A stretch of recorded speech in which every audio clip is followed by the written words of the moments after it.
All right. Hi, everyone. Sarah Reef. I'm chair of the Health and Wellness Committee for CLA, and welcome to our final Wellness Wednesday of 2021. I am going to hand this over to my vice chair, Gary Letourneau, but did want to note that if you do have any questions during today's presentation, please drop them in the chat. I will be monitoring that chat. And at the end, we'll ask those questions to our presenter, and any other questions that you might have, you can do them live as well.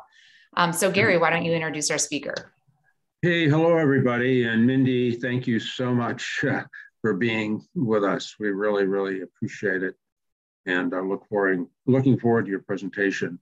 In the past, we've had medical people, doctors, nurses, and today we have something really unique and special. That is, we have an attorney, one of us, who's actually in the fight representing some of the leading plant-based physicians in the country. In 1999, she became in-house counsel for the Physicians Committee for Responsible Medicine. That's Neil Barnard, president in Washington, D.C. And her first assignment was to sue the U.S. Department of Agriculture. They were establishing a committee tasked with updating the dietary guidelines for Americans whose members were riddled with financial links to the meat, dairy, and egg industries. And thereafter, she filed several more lawsuits and petitions against the federal government and multinational corporations like Kraft and Tyson's, demanding changes in nutritional policy and the truthfulness in marketing. Mindy today is the chair of the board of directors for the Physicians Committee for Responsible Medicine in Washington, D.C. So Mindy, thank you very much. We're very, very appreciative for your being here. Great. Well, Gary and the Health and Wellness Committee, thank you so much for inviting me or welcoming me to speak today. And for everybody else who's on this call, I very much appreciate you being here. I know it's that time of year when people have a lot going on. And I think it's wonderful that no matter what time of year it is, we all want to pay attention to our health. So as Gary said, my name is Mindy, and I am chair of the Board of Physicians Committee. Sometimes I might call it PCRM for short, but that's just so you know. And I am going to talk about dairy today. So I'm going to share my screen, and let's see if we can get this to work just like we practiced. One second.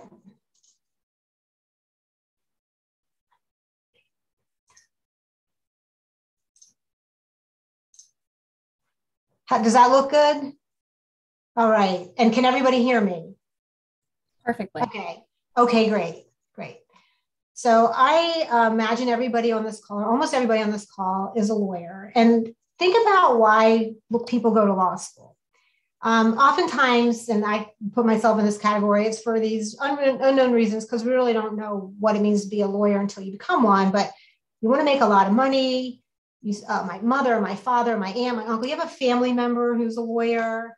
A lot of us didn't know what we wanted to do. And so we were like, well, being a lawyer sounds like a good idea. Or you like to debate and you think you'll be a good lawyer. But the one that I want to focus on today is that a lot of people go to law school because they want to help make the world a better place than they found it. Okay, so now you might be asking, what does not consuming dairy have to do with making the world a better place? And that's a good question.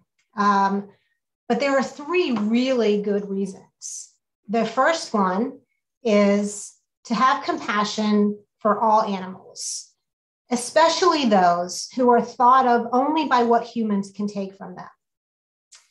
The second reason is to have a healthier population and shift away from a sick care system to a health care system that focuses on preventive medicine, and to help save our planet.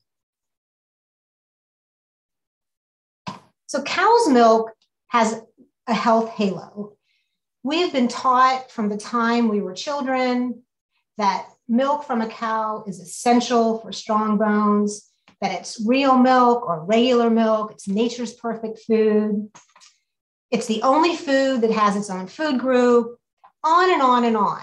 And these messages have indoctrinated us to believe that cow's milk is healthy and is a necessary part of a healthy diet.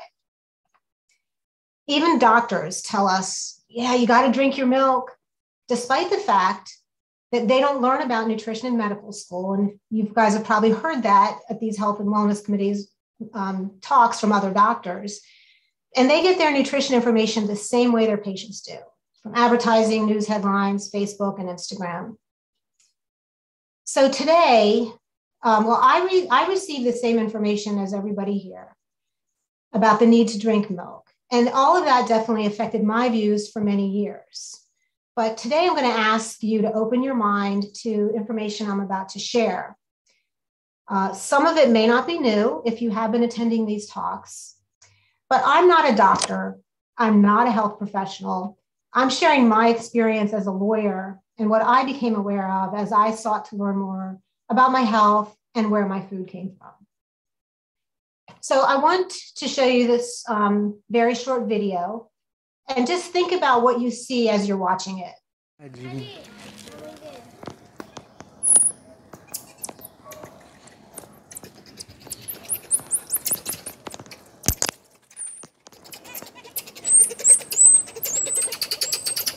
So you see a mother, we see a human who's taking the baby, giving the baby back to his or her mother. But you also see a mother who's willing to risk her life in order to protect the baby. And that's normal behavior. We would expect that from most non-human animals, except that we have excluded some animals from our consideration of having typical emotions and behaviors, right? We love our cats and dogs, but we don't even think about the suffering of cows and pigs and chickens. So I have a few true false questions, and just think about the answer as we go. I'm not going to ask anybody to answer it. And I have some pictures. I don't believe any of them are disturbing, but some people could find them disturbing, and nothing is graphic. So I'm going to need to fix this slide real quick. Okay, so true or false? Cows automatically produce milk just like chickens lay eggs and must therefore be milked. And that is false. True or false? Dairy cows are all female. Okay, that's true. So the next question, cows must give birth before they produce milk. So you guys can probably figure this out now. If all dairy cows are female and they don't automatically produce milk, then the answer to this is true. Just like humans and every other mammal on the planet, a cow must have a baby before her body makes milk. So the cow's milk we're drinking is meant for her baby. And what happens to the babies? In the dairy industry, newborn calves are taken away from their mothers within 24 hours of their birth to prevent them from drinking their mother's milk. And as you would imagine, just like all other animals, it causes immense suffering to the mother and the baby.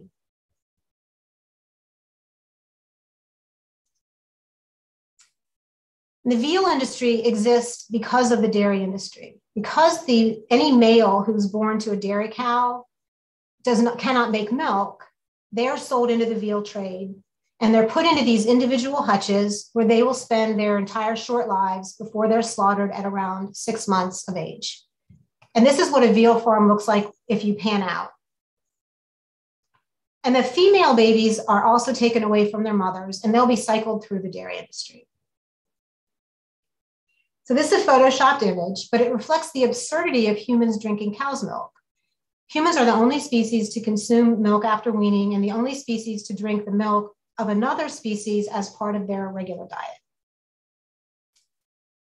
And I wanted to share one other part of the dairy industry. There's a lot I'm leaving out, but this to me is something that I never really considered as far as, okay, the cow has to be pregnant in order to, and give birth in order to make milk. How does she get pregnant? And these images I took from a dairy page, a dairy farm. They were sharing the information. Basically what they do is they restrain the cow's head in this head gate on the left here. You can see that. And then the dairy farmer puts his entire sleeved arm inside her rectum. And he'll use his hand to manipulate her cervix and guide the rod that contains the semen into her. So cows in the dairy industry spend their lives in a constant cycle of impregnation, birth, and milking with just a few short months of rest between pregnancies. The cow's gestation period is about 9.5 months, and she will be impregnated again about 3 months after giving birth. And she will be milked during her entire pregnancy before she gives birth again. And then that cycle continues for 4 to 5 years when her milk production decreases and she'll be slaughtered and most likely turned into hamburger. And one thing I really want you to remember from this slide for later in the presentation is that the cows are often pregnant while they're being milked. And then so we're going to talk about what that means to our health. So what this says, there are no laws that regulate the treatment of dairy cows on farms or factory farms. There are some laws in place regarding slaughter, regarding transport, and then most of the other laws that protect animals exempt farm animals. So when I first found out this information about 22 years ago, in 1999, I found this out. So I was a lawyer. I went to Emory University. It's a pretty good law school in Atlanta. I thought I was smart because I'm a lawyer, right? And I was learning this for the first time from a college student. And she's telling me this, and I didn't believe her, and because I was embarrassed. How could I not know that? And then when I found out that she was right, I was outraged by all the lies I had been told, because I loved animals and I didn't want them to suffer. So the lies were that, well, cows are milk producing machines here to give us milk, right? So I turned that outrage into getting a job at the Physicians Committee. And the Physician Committee promotes a plant-based diet for health reasons. And it was there where I learned that dairy wasn't all it was milked to be. So as Gary mentioned, my first assignment was to sue the federal government to challenge the way the dietary guidelines for Americans were being developed. The dietary guidelines are the most important nutritional guidance you've probably never heard of. They are the nation's go-to source for nutrition advice, and they form the basis for all nutritional policy in the United States. What you may be more familiar with is the food guide pyramid, which was the visual representation of the dietary guidelines for many years. Today, that visual representation is this food plate. It looks like this, and it still has that covetous dairy group, purportedly because of its calcium content. But if you look at that logically, and lawyers like to look at things logically, dairy doesn't deserve that special status any more than bananas do, because bananas are high in potassium, which is an essential nutrient that Americans are low in. Okay, so I want to talk briefly about the lawsuit. One of the important parts is that the guidelines are updated every 5 years. The process for updating them is that the US Department of Agriculture and the US Department of Health and Human Services selects members to serve on an advisory committee that will make recommendations for the next version of the guidelines. The Dietary Guidelines Advisory Committee members are considered to be experts in the field of nutrition, and they go through a nomination and selection process. And there are hundreds of people who are nominated to serve on this committee and any committee. Actually, there's so many of these advisory committees in the federal government. So at the time I was hired, the government had chosen 11 nutrition experts to serve on this committee. And also by the time I was hired, PCRM had used FOIA to obtain government documents that showed that 6 out of those 11 members, or more than half, had received money from the dairy, meat, and egg industries. So you can see what some of these financial ties were. I didn't include them all on here, but you can see some of them where these nutrition experts received money from these industries. And we were concerned about these financial ties because the consumption of these foods is linked to our epidemic of chronic diseases. And having experts with these ties makes it more likely that these unhealthy foods would continue to be encouraged in the guidelines. So we sued under what's called the Federal Advisory Committee Act, which prohibits advisory committee members from having inappropriate financial ties. And it also requires that members be fairly balanced in terms of their points of view represented. And in this case, of all those members, of the 11 members who had been selected, none of them had any financial ties to healthy foods like fruits or vegetables, beans, nuts, grains. It was only meat, dairy, and egg. We asked the court to reconstitute the committee with members who didn't have industry ties. And we also asked the court to block the release of the committee's report when they were done with all their meetings, or to block the release of the final dietary guidelines that would rely on their report. Additionally, we were aware from documents we had already obtained that there were likely to be more conflicts of interest than what the government had disclosed. I don't know if any of you have ever done FOIA requests. The government will typically black out or redact a lot of information they don't want you to see. And so we could tell that there was more that they were refusing to share with us. So we asked the court to order the government to disclose that information as well.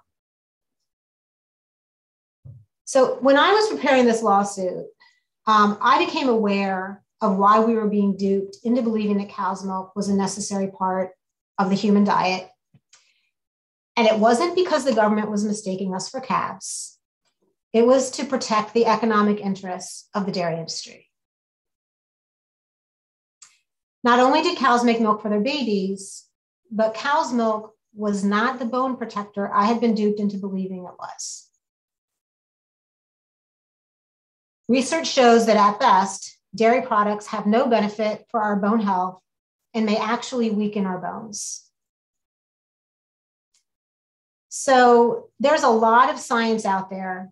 There are population studies. There are studies on women who are at higher risk of osteoporosis and bone fractures, on children, adolescent girls. The studies show that dairy does not protect our bones. We do not need dairy to have strong bones. And I just included a few studies on here. I'm not going to go through them, but there are dozens of studies that reach this conclusion. So before I move forward, I just want to make sure everybody knows what we should do to protect our bones. And there are a few factors. One is we want to pay more attention to calcium balance. So calcium intake is important, but it's only part of the equation. We have to have calcium balance so that we don't lose the calcium that we take in. So what's the best way to get your calcium? Some of the most helpful sources are green leafy vegetables and legumes, which are beans and peas, lentils. I'm a big fan of lentils personally. And also nuts and seeds and fortified plant foods. So think about any bean that you like. I like soy. I like tofu. I like tempeh. I also love chickpeas, especially when they get turned into hummus. But there's a lot of beans out there, or a lot of bean products that are a great source of calcium. And greens like collard greens and kale and broccoli and Brussels sprouts, great sources of calcium. I do just want to point out spinach is not a good source of calcium because it's not absorbable. So you wouldn't want to rely on spinach for your calcium. Nuts and seeds, all kinds of nuts and seeds, almonds, chia seeds, sesame seeds. And then there's also fortified foods. A lot of the plant milks, orange juice, cereals, breads. I'll just encourage people to read the label and make sure that it has been fortified with calcium. And then you also want to reduce your calcium loss, right? And one of the best ways to do that is by eliminating animal protein. Studies show that animal protein tends to leach calcium from the bones, which then results in the calcium being excreted through the urine. And plant proteins do not appear to have that effect. You also want to eat a low sodium diet because sodium also causes calcium loss. Manage your caffeine intake to no more than 2 cups a day for the same reason. And tobacco also causes calcium loss. All right, vitamin D. The body needs vitamin D to absorb calcium. So another true-false question. Cow's milk naturally contains vitamin D. And you guys probably can guess what the answer is going to be based on the presentation, and it's false. Cow's milk is fortified with vitamin D. And this is another outrageous misrepresentation that we have been told our whole lives. And this is an example of a school lunch poster that says that children and teens need the calcium, protein, and vitamin D found in milk for strong bones, teeth, and muscles. Well, vitamin D is not found in milk in any other special way than any other fortified food. So where to get your vitamin D? The best place is going to be from the sun, and everyone lives in California. It's a great place to be able to get your sun every day. Also mushrooms. The mushrooms are the only source of vitamin D in the produce aisle, and they're one of the few non-fortified food sources. And you do want to get mushrooms that are grown in the sun because they seem to hold on to the vitamin D. And just if you think a lot of mushrooms are grown in the dark, those would not be good sources of vitamin D. And then again, the fortified plant foods, plant milks, tofu, bread, cereals, orange juice, same thing. Just again, read the label to make sure that vitamin D, what the levels are, and also a vitamin D2 supplement. And finally, exercise. Any kind of exercise is a great way to keep calcium in your bones. And the more sedentary people are, the more calcium they're going to lose from their bones. Okay. So back to the lawsuit. The court did rule in our favor. They found that there were advisory committee conflicts. However, by the time the court issued its opinion, the committee had completed its work, basically disbanded, and the government had released the next edition of the guidelines. And also the court did order the government to release those additional records I mentioned that showed a further dairy industry conflict of interest by the chair of the committee. So what did our win mean for nutritional policy? Well, it made the guidelines development process more transparent. And we do see more conversations about it in the news these days and what's going on and how the dietary guidelines are influenced by industry. And so then people can decide for themselves how much they want to rely on that information. And I will say also, it's slower than I would like, but we are seeing very slow shifts in the right direction towards plant-based diets. Maybe we will soon follow in the footsteps of the country to the north, of Canada, which eliminated the recommendation to consume dairy from its food guide in 2019. And there are a lot of similarities between the history of dairy in Canada and the history of dairy in the United States. The first Canadian food guide was published in 1942. And since then, Canadians have been encouraged to consume dairy. And similar to here, for years, people have been criticizing the food guide for kowtowing to the meat and dairy industries. Well, I thought what was really interesting about what happened in 2019 is that when their Office of Nutrition Policy and Promotion decided to remove dairy as a necessary part of the diet, they based their decision by excluding all of the industry-funded science.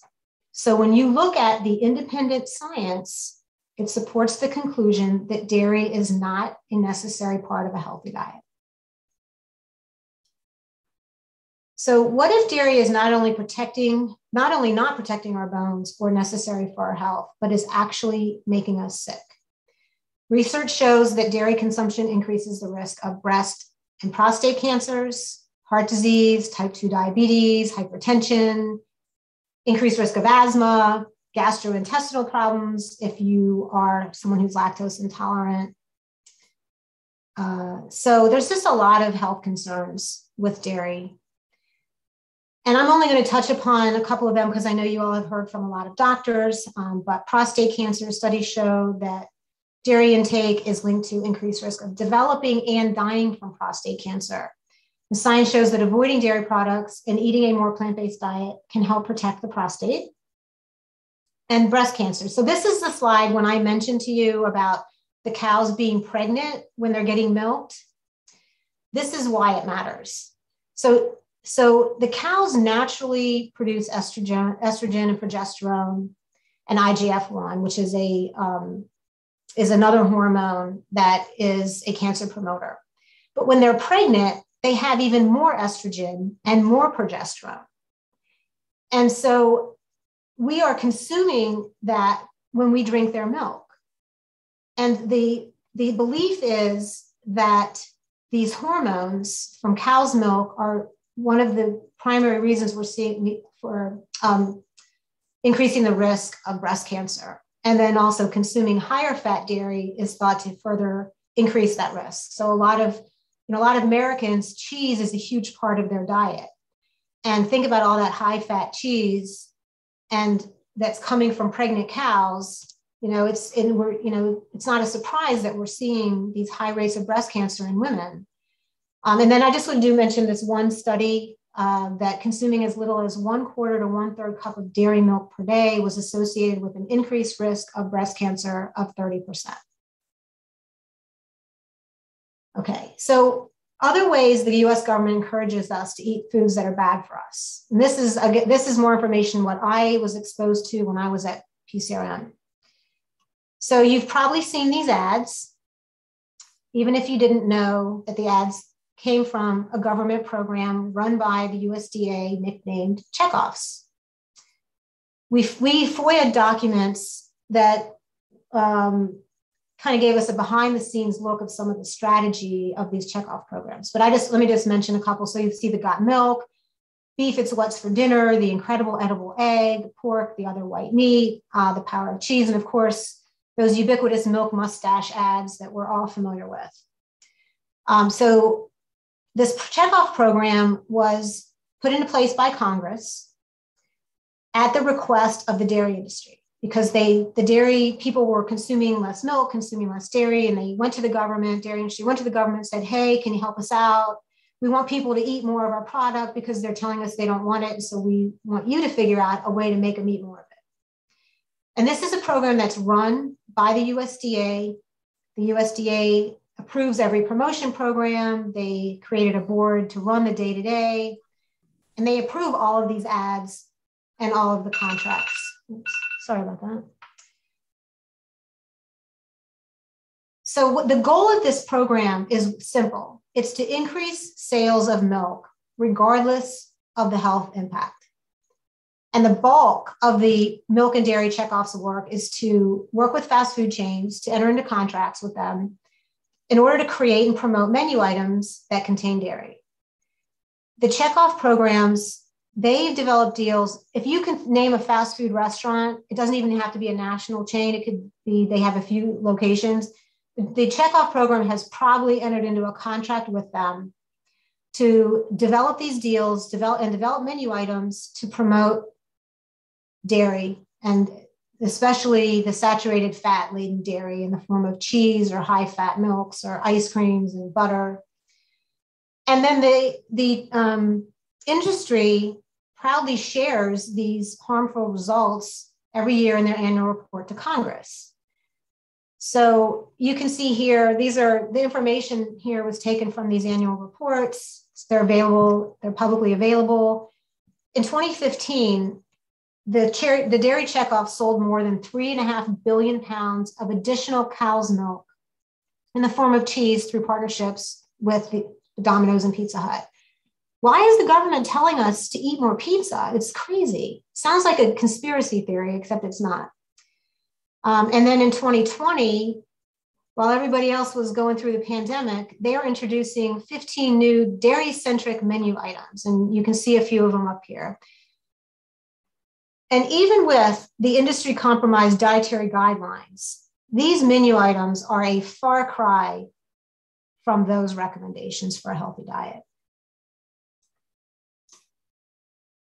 So what's the bottom line here? Well, the federal government is shaping the average consumer's meal in a particularly unhealthful fashion.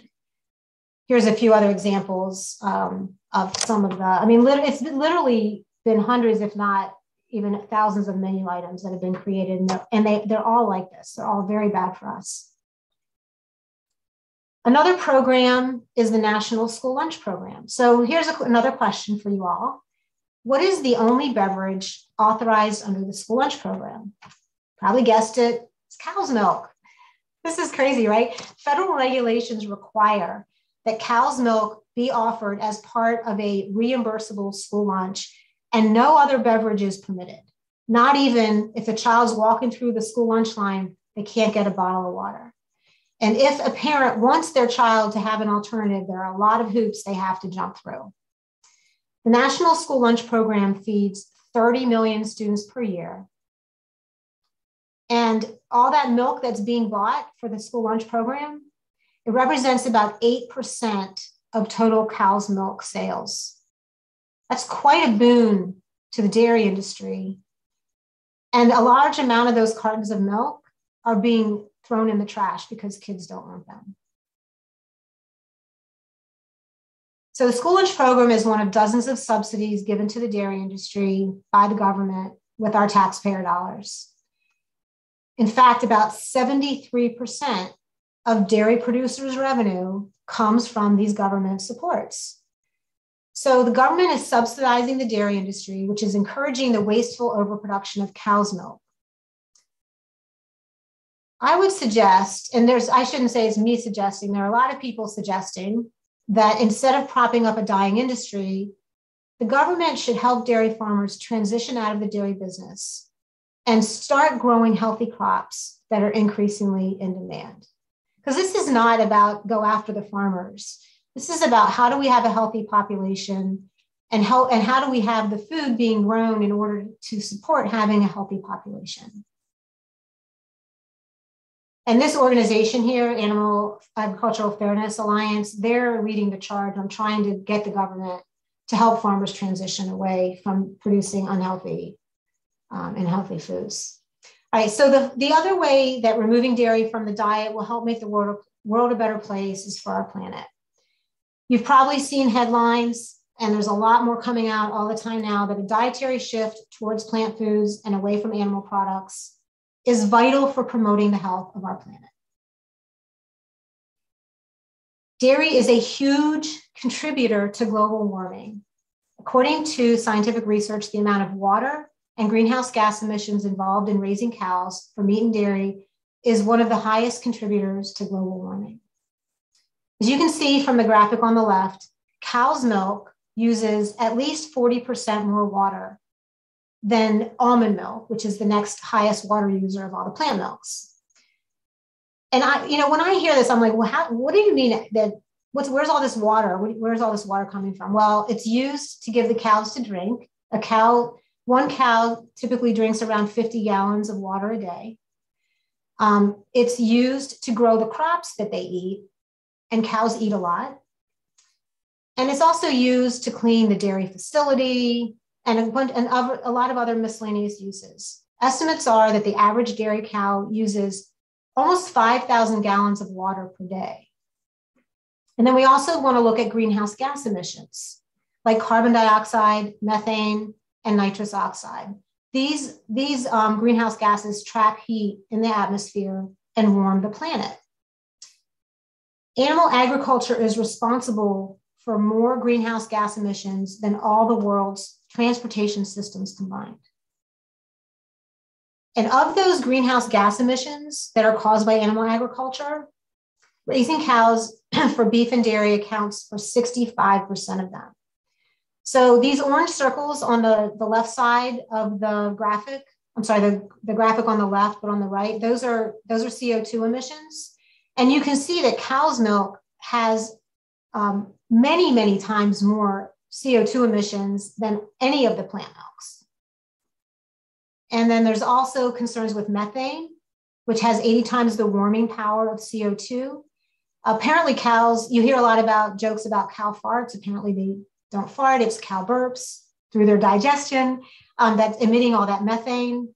And also cows poop a lot. And when they poop, they're emitting nitrous oxide. Estimates show that cows produce about 120 pounds of feces and urine every day. Animal agriculture is the leading cause of deforestation. Land is cleared in order to raise the cows that people eat and to grow the crops the animals eat. And people might say, well, we don't eat dairy cows. And as I touched upon earlier, we do, humans do. After about 4 to 5 years, they're also sent to slaughter. So the problem is that land is being cleared. 33% of agricultural land worldwide is used solely for livestock feed production. And it's a hugely inefficient use of resources. We know that, so you see the graphic on here, 70 to 75% of soy is used for animal feed. Same goes for corn and sorghum and some of the other grains that are grown that take up all the farmland are being used for animal feed. All right. So now with all the bad news, I want to just mention a few ideas for ditching dairy. And I think for starters, is to clarify your reason. For me, so I haven't been consuming dairy for 22 years. And so when I first did that, my decision was ethics, was based on ethics. And since then, I have learned about that being good for my health, and also now more increasingly for the environment. So for me, it's become a habit, and it's not something I think about. It's just how I eat. And so a good place to start is by examining your current eating habits to see where dairy is in your current diet. And then you can look for alternatives. And the options are abundant. I'm just going to mention a couple. I'm a big fan of hummus. And hummus is now being made with all different types of beans and all different varieties. And that can be used as a spread on a sandwich instead of cheese. It can be used instead of cream cheese. If people, when they dip vegetables, you can dip it in hummus or guacamole instead of ranch dressing. And then if you like creamer in your coffee, you can try some of the non-dairy creamers on the market. They're pretty, well, they're very good, or even just using any of the plant milks. It doesn't even need to be a creamer. There are a lot of dairy-like alternatives, plant-based yogurts, cheeses, ice creams. Those aren't necessary though. You can find foods that you like that aren't necessarily meant to be substitutes, that kind of one-for-one trade-off. So finding foods that you like and crowding out the dairy is another approach, because oftentimes when you start looking into eating differently, especially when you're looking into eating plant-based, you discover a whole new world of food out there that you never thought about before. That's definitely my experience. I grew up eating the standard American diet, and my diet is so different now compared to what I was eating when I grew up. And finding recipes you love. Does anybody ever, they say, okay, this is me. I don't know if other people do this, but I have an eggplant in my refrigerator and I don't know what to do with it. And so you just go on the internet and you look for a recipe and you find the one that looks good to you and you happen to have the ingredients for in your house.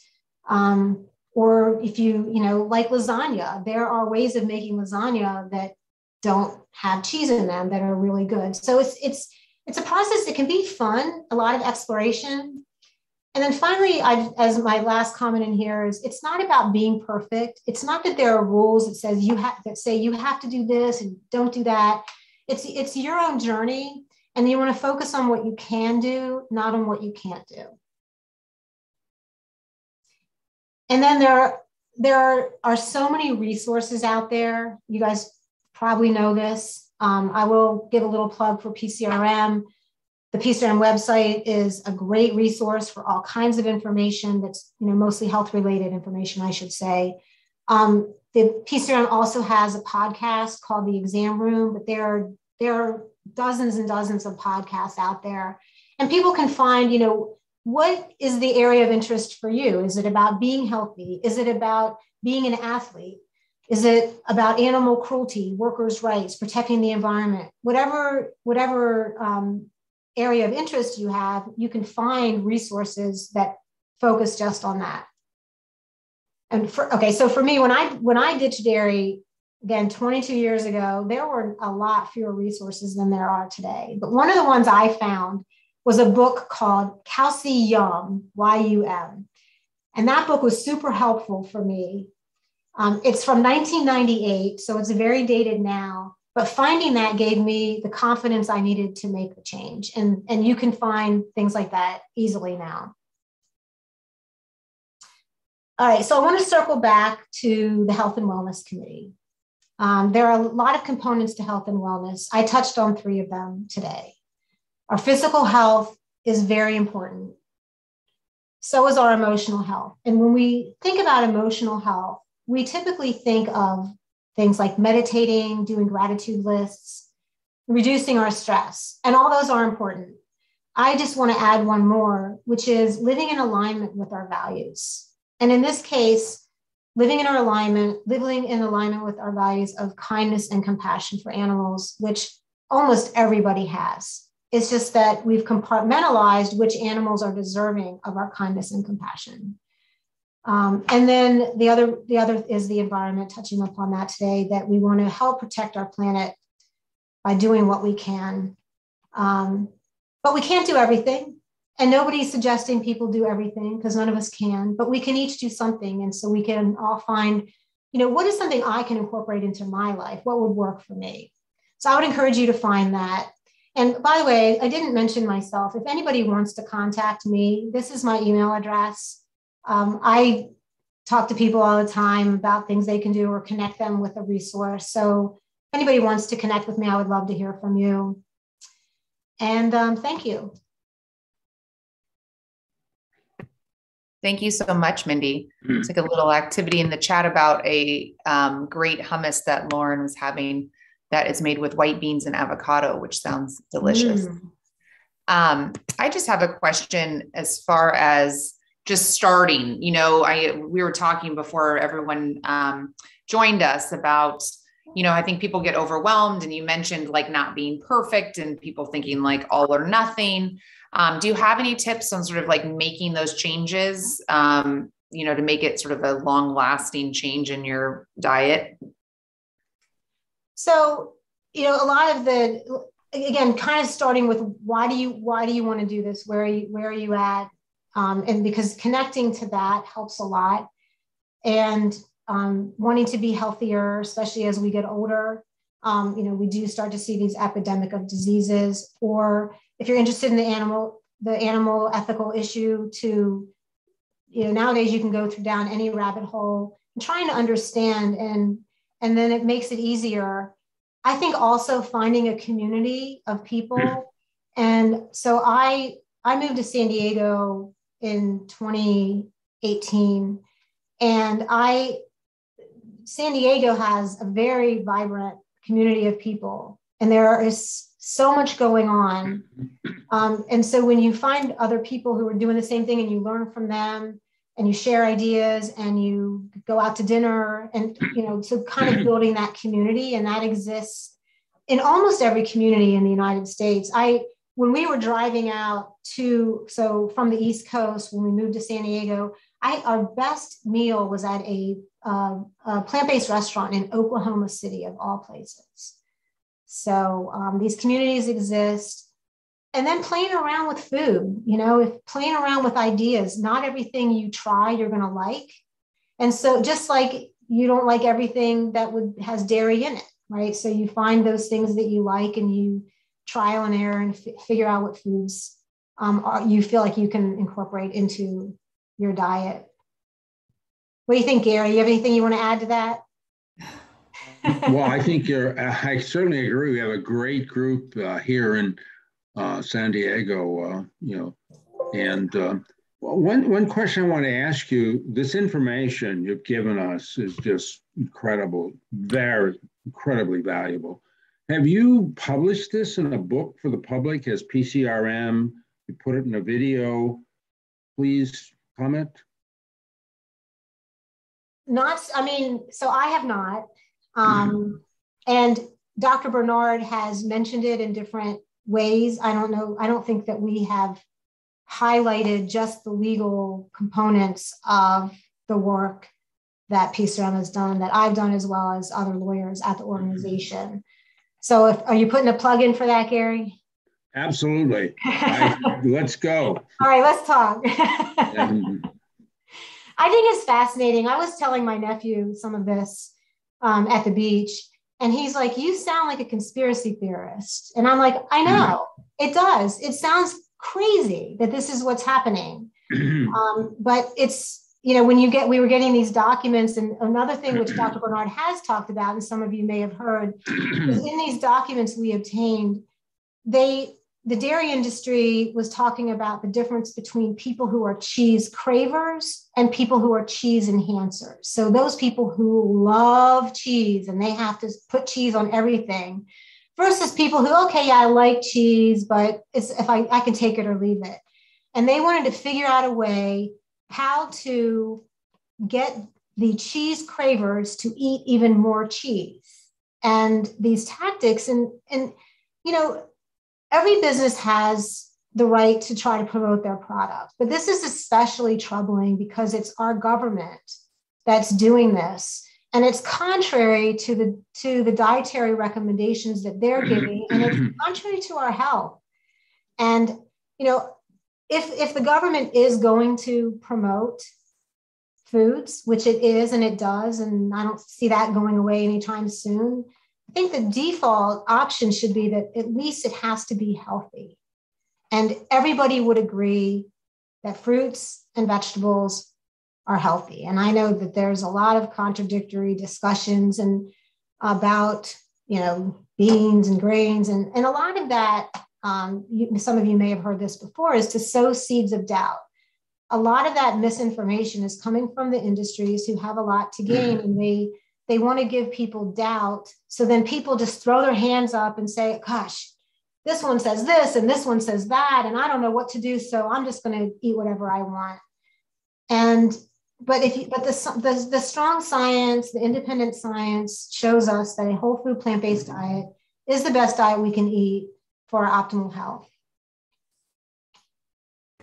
Am I right, Mindy, that PCRM has either some sort of meal plan set up, or some sort of, I feel like there's a great resource. Yes. Okay. I'm remembering that Thank there's. you for asking. It's called Vegan Kickstart. And there's a new program starting January 1st called One World.